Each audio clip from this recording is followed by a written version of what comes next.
Ashamaa harka fuunee kabajamtoota daawwattoota Maayaa Show. Kun sagantaa Maayaati. Sagantaan kun walta'iinsa maltiimiidiyaa Siinqee fi OBN waliin ta'uudhaan yeroo marasaa kanatti kan isin biraan geenyu nageenya keenyaa isin dagannee bakka jirtan maratti nageenya keenyaa isin hageessu isiniin jenna. Sagantaa keenyaan akkuma beektaniin keessummoota adda addaa isin affeeruudhaan muuxannoo isaanii, hojiiwwan isaanii immoo uummata wajjin wal agarsiisne waan isaan irraa baratan hedduu isin biraan geeyaa turuun keenya ni yaadatama.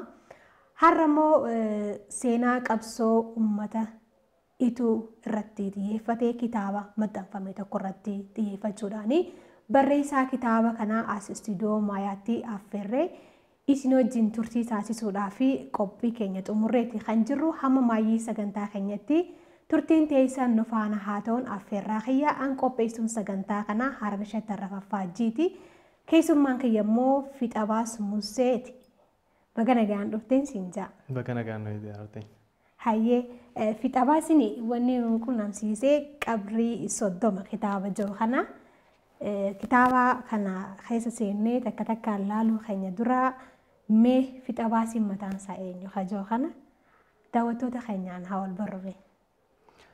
Fixabaas jechuun Fixabaasuma maqaan kiyyaa Fixabaas Musee Usmaan Jaamaa kan dhaladhee guddadhee godina Harargee Lixaa Aanaa Daaroo Labuu magaalaa Machaaraa keessatti barumsa kiyyaallee sadarkaa tokkoffaa hanga iskuulitti Machaarumatti baradhee mana barumsa sadarkaa tokkoffaa Machaaraatii fi mana barumsa sadarkaa lammaffaa Machaaraatti.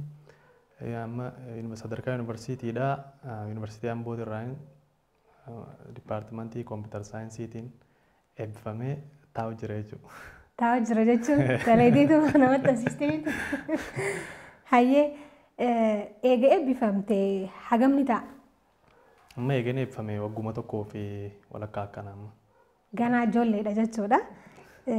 Wanni na ajaa'ibe kitaaba kana hoggaaniin dubbisu yeroo baay'ee namni kitaaba seenaa barreessu nama umriin bubbulee jaama akkasumatti jechuudha. Akkuma agartan kanatti egaa obboleessi keenya Fixabaasiin ganaa nama umrii dargaggummaa keessa jiru waggaa 50 jiraachuu miti dubbisanillee haasa'isanillee kitaaba barreessuun ni danda'ama waan joosan kan mirkaneesse na fakkaata. Baay'ee natti toleera ani akka nama dhuunfaa tokkotti. Mee ka'umsi kitaaba kanaa barreessuudhaaf wanni hamilee sii ta'e maal ture? Kitaaba kana jalqabuudhaaf wanni hamilee naa ta'e tokko yoo jiraate ijoollummaarraa eegalee kitaaba kana waa'ee qabrii 30dha dhagahaatiin maatiin kiyyas ummaan tiyyalleen hambaa warra qabrii 30dhaati waan ta'aniif ummaan tiyya achuma keessatti abbaa ishii obboleessa ishii haadha ishii akaakoo ishii akkoo ishii maatiin kun guutuu maatuma isaaniidhaati irraa jechuudha. Ijoollummaarraa eegalee wantoota kana dhagaa guddadhee seenaa Hajii Ahmadoo, seenaa Shamsuddiin fa'aa, Nuuree Galtii fa'aa warran as keessatti tuttuquudhaaf yaalee guutuu isaaniidha. Seenaa kanaan dhagaa guddadhee yeroon dabartee immoo sa'aanii fi umrii dargaggummaa sana keessa seennee waa dubbisuu seenaa goototaa barbaaduu kana fa'aa keessa guunii seennu seenaan namoota nuti beeknu itti dhiyaannee beeknu seenaa isaanii sirriitti gabbeenu kun hin jiran barruudhaan. Sooshaal miidiyaalee adda addaa intarneeta gubbarra guuniif ilaalullee seenaalee tanan arkan. Hatta footoo isaaniitu saa ittiin arkanneetu jira. Duuba seenaa teenya gaa nama biraatii miti kan barreessu nutummaan as jirru kunu seenaa teenya barreessuu ni dandeenyaa waan jiruun kaka'umsa immoo kanaa ta'e guddina kiyya sanarraa illee waan ta'e jechaan itti seenuu danda'e jechuudha. Hayyee cimina guddaadha waan dhagahan sanirraa seexaan si keessatti uumame. Kitaaba kana qindeessitee haala kanaan dubbistoota biraan ga'uun mataansaa waan guddaadha. Keessattuu seenaadhaan wal qabatee ni dhageenya malee amma afaan onnummaan nutti himu sanuu hanqachaa dhufee jira waan ta'eef labanni amma jiru immoo kana fudhatee bakka hanqinni jiru kana guutuunsaa waan baay'ee bareedaadha. Irra deebi'ee galatoomiin siin jaa.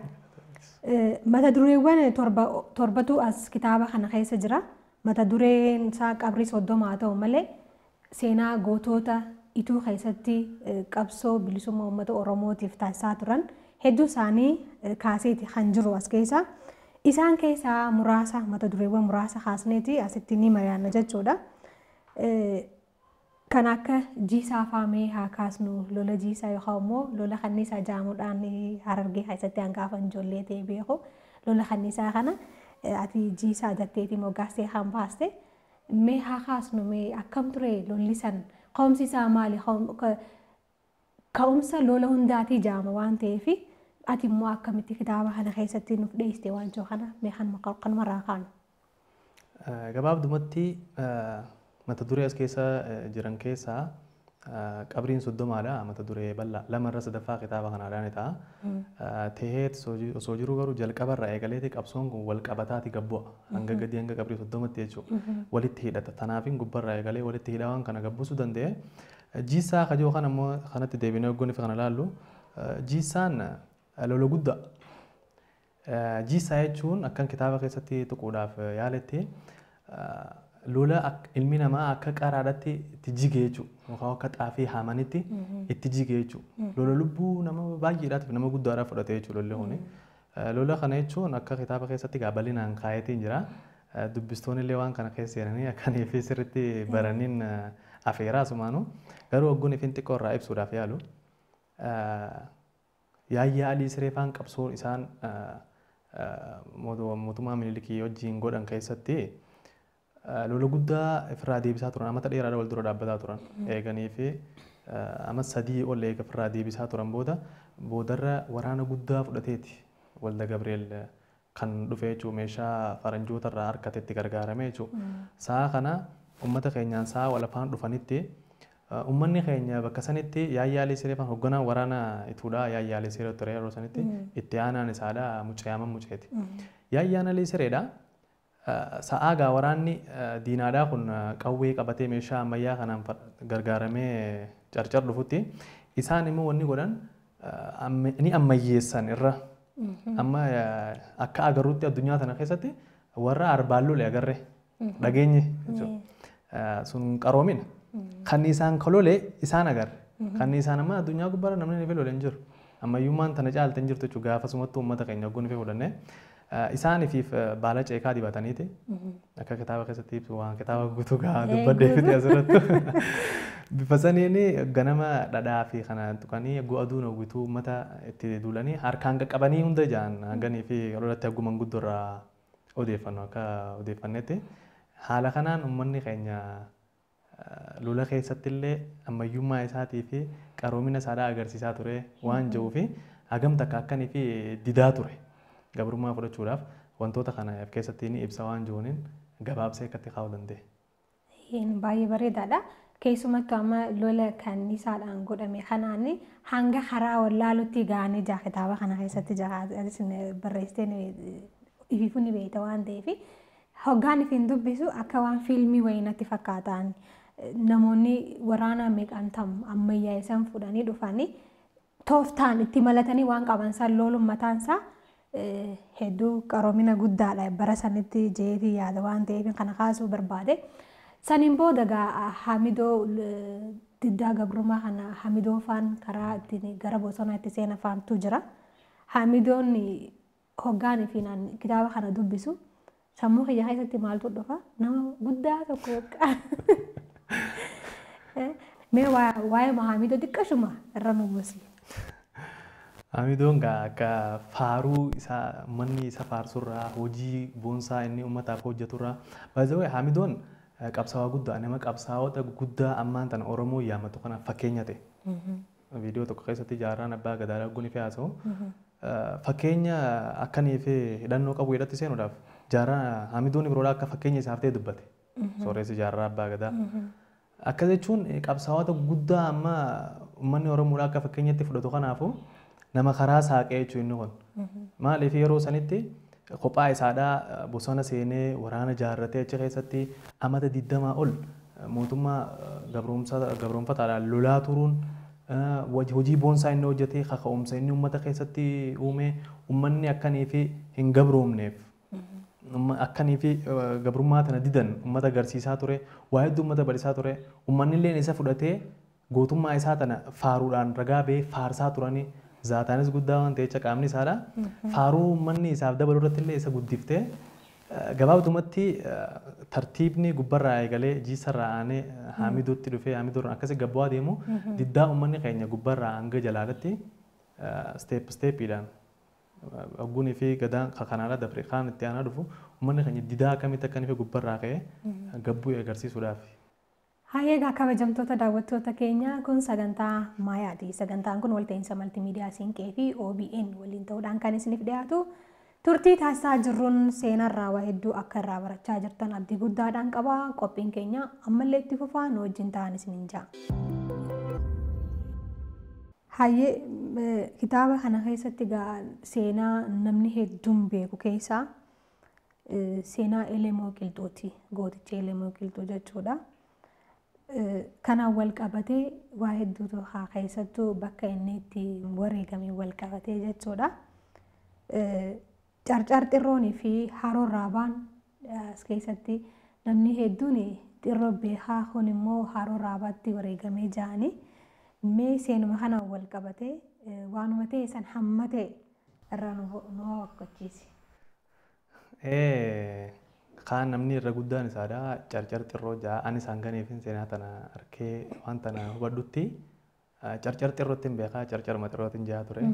Immoo garuu akka hayyoota irraa dhageenyetti sooressi jaarraa abbaa gadaatis viidiyoo isaa tokko keessatti oggoo haasa'u carcar haroo raabaa bakka jedhamtutti ceete kan haasoo isaa jalqabe tokkoon nama lubbuun achi keessaa hafeedhaa lola san gubbarra tureetii fi waan san sirriitti gadi fageenyaan beeku ama bishitii immoo amma asuma jira innis lubbuudhaan amma nama achirraa fe'ee isaan jalaa lubbuun ammaan tana jiru. Intarvii OBS wajjin godhe gubbarratti bakki tun haroo raabaa jedhamti carcar xirroo xiqqoo sadii olii kana waan jiru dubbate sana dhaabbatee illee manguddoota biraatirraa illee akkaniif odeeffachuuf yaalatti lafti tun waluma moggaa immoo bakki sun bakki isaan itti kufanii fi itti wareegamanii lolli irratti godhame sun lafa amma carcar haroo raabaadhaa jedhamtu tanaa waan jiruun tanaa sumaanuu uummanni haa beeku waan tana uummataaf haa baatu waan jiruuniin kanallee seenaa lolaadhaa san madditti maqaa kanallee sirreeffama akkan akka godhamu kaayuudhaaf yaale. Kitaaba kana keessatti hoggaan dubbisuu waan argadhe keessaa tokko gootonni ituudha lola fincila gabrummaarra taasisan san kophaa isaanii osoo hin ta'in even hanga gootota Baalee wajjin kanneen akka Hussein Buunii wajjin ta'uudhaani achi deemanii hanga Soomaaliyaatti meeshaa waraanaa fidatanii deebi'anii gurmaa'uudhaan nafxanyaa irratti akka lolan fa'aa kitaaba kana keessaa dubbiseetiin jira. Gurmaa'inii fi tokkummaan isaanii waliif tumsaa turan baay'ee waan nama gammachiisu as keessatti dubbisuu dandeetiin jira. Kanumaan wal qabatee Finfinnees ni dhaqa seenaan kitaaba kana jechuudha. Abdoo Barandaa waan jedhamu takkaan arge as keessatti dhiiroo Abdoo Barandaan kunii seenaa qabsaa'otaa ituu kana maaltu wal qabsiisaa meenaaf kaase? Abdoo Barandaan wanni nuti achi keessa bu'uun barbaachiseef tokko Abdoon kuni nama Arsiidhaati jedhanii Finfinnee bakka ammaan tana Abdoo Barandaa jedhamuudhaan markaatoo keessatti beekamutu jira. Namni keenya haajaafis ta'ee hajjiifis karaa Finfinneedhaa wal bahutti bakki namni keenya qubatuu fi nama keenya jabaa bakka itti barbaadanii itti wal arkanii fi jiddugala uummata keenyaadhaa bakki taate mana Abdoo ka jennu kana jechuudha. Abdoo Barandaan bakka sanii as keessatti illee sababni nuti tuqee qabsoo dhumaatiin qabrii soddomaatuun akkamitti akkaniif dhufte ibsuudhaaf gubbarraa ka'ee faamilii maatii kanaadhaa baakgiraawundi isaanii osoo gubbarraa kaasee deemaa jiruuti abbaan Haaji Ahmaduudha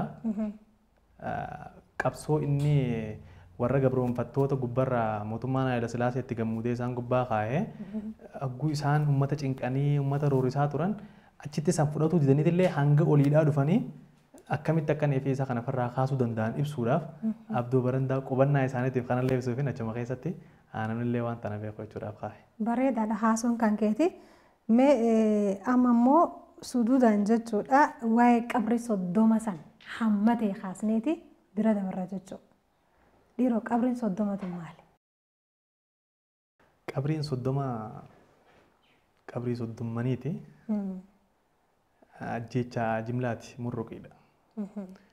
Murruqii nama soddomaa qofallee ta'u osoo hin ta'in nama 33 kan boolla takkatti osoo manguddoo umrii 80dha. Daa'ima harma hodhu kan dugdarra deemu jechuudha qabiif dhaabbatee deemuu hin geenye. Ayyoota garaadhaa qabu ulfa jechuudha. Osoo kana addan filatin maatii tokko keessaa jechuun ulfaataadha maatii tokko keessa jechuun nama manguddoo daa'ima ulfa nama hayyoota manguddoo warra garaa qabu kana hunda osoo addan filatin gara jabummaadhaan boollata akkatti maatii akkatti fixu jechuun haalaan waan guddaa fi dhumaatii seenaa Oromoodhaa keessatti jirtu keessaa warra hangafoota jennee yaamnu san keessaa guddoo fi hangafa jechuudha. Murruqeen qabrii soddomaa tunis. Hayyee ka'umsi mata dureen qabrii soddomaa kun dhumaatii gootota saniitii jechuudha. Rabbi rahmataa godhuu fi isaan ajjeesanis qabsoon uummata Oromoon dhaabbanne inumaa'uu itti fufee amma arraan geenyee jirra. Kana hunda hoggaa barreessitu mi'aati akka barreessaa tokkotti qorattee bira geessee namoota illee gaafattee maaltu sitti dhagahamaa ture?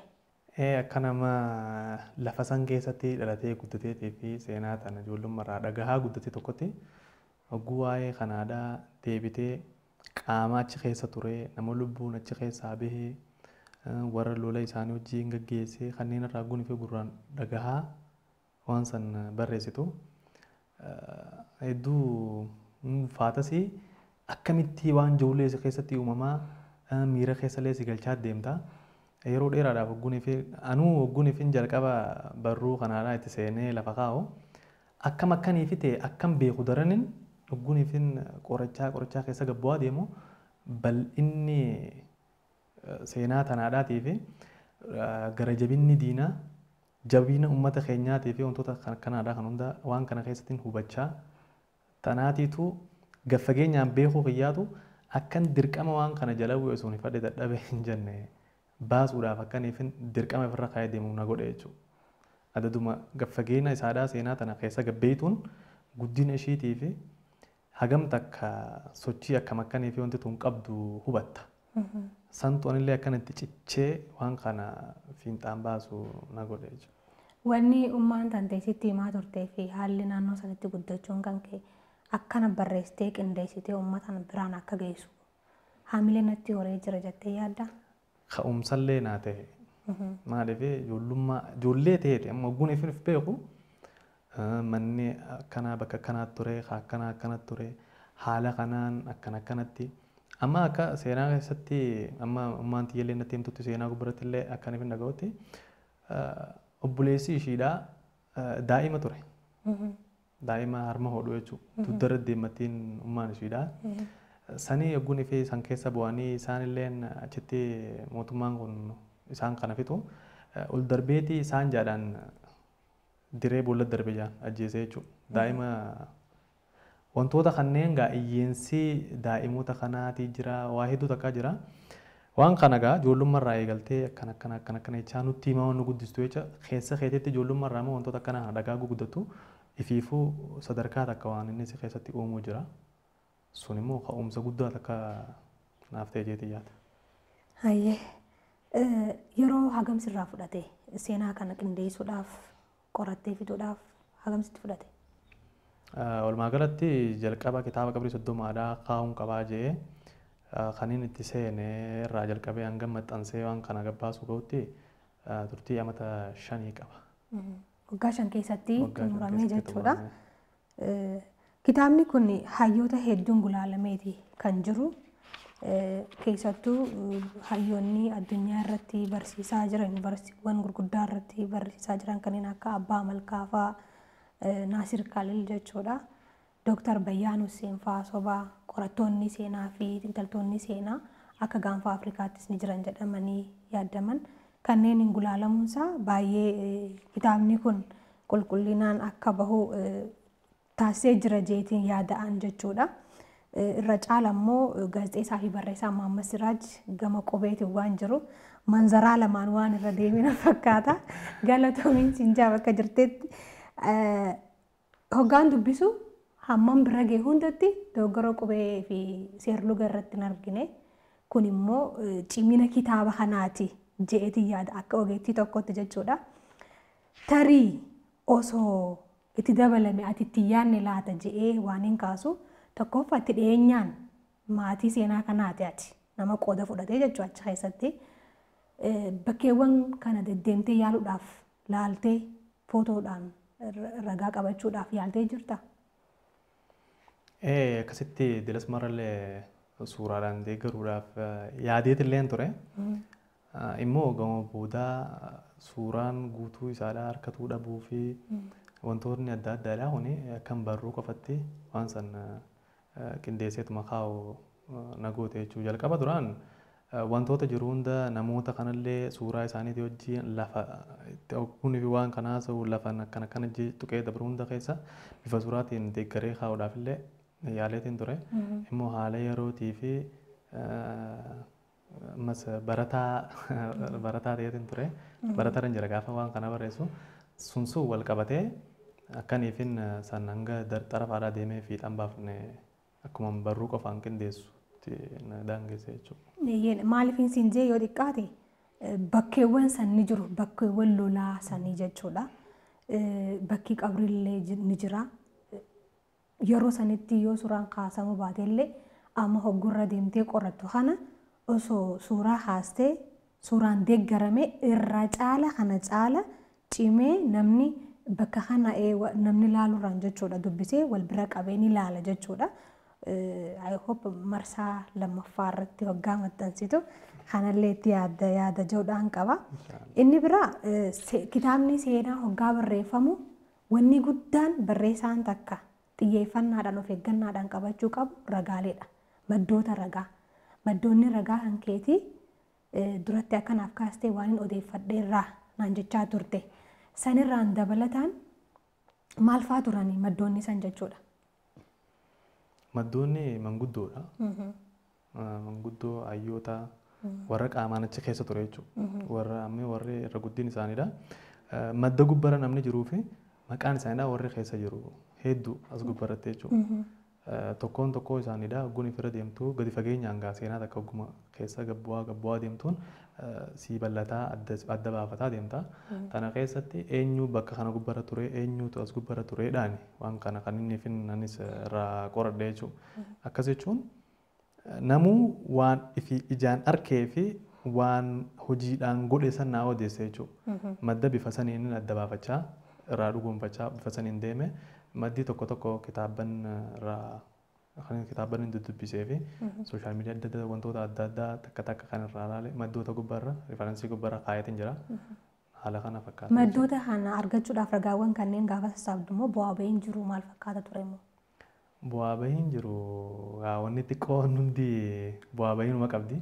Xiqqoon hundi jechuun kitaaba guddaa kana qopheessuu qofa kunuu guddaa wanti waan ta'eef jechuudha.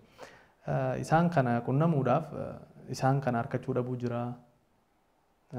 Dheeyxeetumaahu isaanuma kanaahu takkaa waliin qunnamtuuni takkaa isaanummaan kunuu wantoota kana fiixa baafe fiixan boowwan kanaadhaafa wantoota hedduu jira uummata keenya bira. Maaliif namoonni hedduun irraa numa gaafata.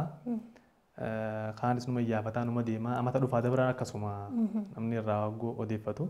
Ati immoo deebitee waan kana kaayyoon teetii fi nama sanii adda adda ta'e eegguunii fi odeeffatuudhaaf gabbuutu akkuma nama sanittis ilaalanii laaffisaniituma yeroo isii kanuu dhabuun takka illee numa jirti. Waa hedduu takkaa jira gaa chaalenjii iddoos keessa mudata. Kana hunda gaa bira dabarreetuma as keenya. Mudannoon addaa si qunnamee jira hoggaa kitaaba kana qopheessitu? Mudannoon addaa kana qunnamee jee yaaduun jira amma dura. Hayyee gara maayyiitti kitaabni kun akkuma dubbisuudhaaf yaalee ciminni isaa kana osoo kun immoo dabalamee jiruudhaaf yaaleetiin jira akka nama tokkotti. Atillee fuulduraaf keessumattuu immoo qabrii 30 kana jalatti gootota muraasaatu as keessa ka'e jeetii yaada gurguddoo ta'anis jechuudha. Goonni immoo xiqqaan qabu hunduu haga darbateen gumaacha qabaachuu ture waan ta'eef fuulduraaf maal yaadaa jirta jildillee waan jiru asirratti hin argine waan ta'eef marsaan lammaffaan kun kitaaba kana itti fufamu maal yaadni kee maali? Gootota kanneen hafanoo deemuudhaaf. Itti fufaa hin dhaabbatu. Kun yeroo qaba yeroo fi lafa irratti daangeffate illee qaba.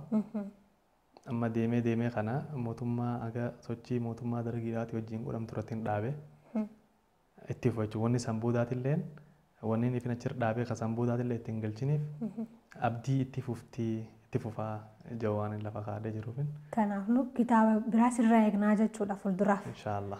Hayyee baay'ee galatoomi. akka waliigalatti hangaafiiwwan qabu maayyeessuudhaaf hin jaa sanan dura garuu kitaabni kun haala addaatiin eebbifamuuf akka deemullee odeeffadheetiin jira. Kitaabni kun akkamitti eebbifamaa, eessatti eebbifamaa, yoomii, sa'aatiin isaa hoo waan jiru san daawwattoota bira osoo geenye jenna. Kitaaba kana akkuma atis jettee bifa addaatiin eebbisuudhaa deemna. Yoo rabbi jee jechuudha. Torbaan dhufu eebbisna. Dilbata dhufu jechuudha. Ka eebbisnulleen handhuura Oromiyaa Finfinnee hoteela Ilillitti.